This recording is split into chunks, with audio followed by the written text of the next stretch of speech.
we had a highlight submission on a petition concerning the sugar sector privatization in Kenya. We sued the President of the Republic of Kenya and his government as to having undertaken arbitrary sugar sector leasing without involving the farmers and the people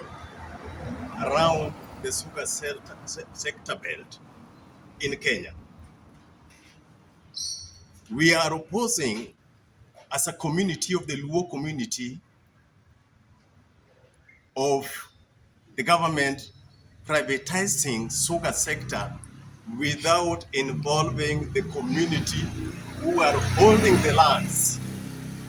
within the sugar sector and who are growing sugarcane within the sugar sector. When the government leased the sugar sector to private investors, the government failed constitutionally to involve the community in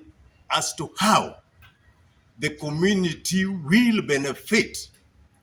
from the leased sugar companies from the private sector, which is a mandatory community participatory event which never took place. We have been in court, High Court Kisumu, since last year without having had a hearing on the same petition as being dragged by the government, thinking that they will knock out the Luo community from being involved in the sugar sector and as the landholders in the sugar sector belt. We are asking the government not to drag the petition against the arbitrary leasing of the sugar companies in Kenya. And it is already killing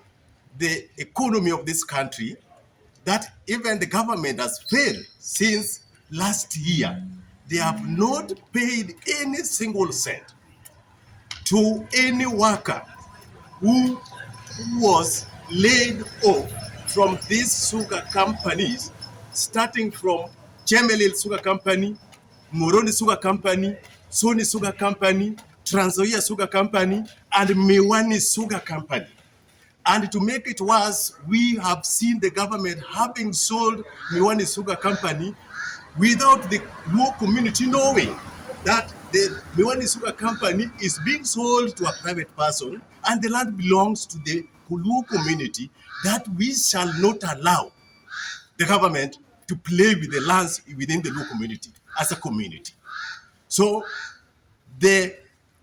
petition today was about striking out the president's name from the petition. We are asserting as a community that the president is the engineer of sugar sector leasing that cannot be struck out from the main petition as the engineer of the process. That means they are here to auction the Luo community from their fundamental economic backbench of the sugar sector. So we are straightway to fight the leasing, and it must be taken back by the government to the people so that the people participate in the process and the people know what is their benefit, as they have been benefiting from when the sugar sectors was in the government hand as corporations.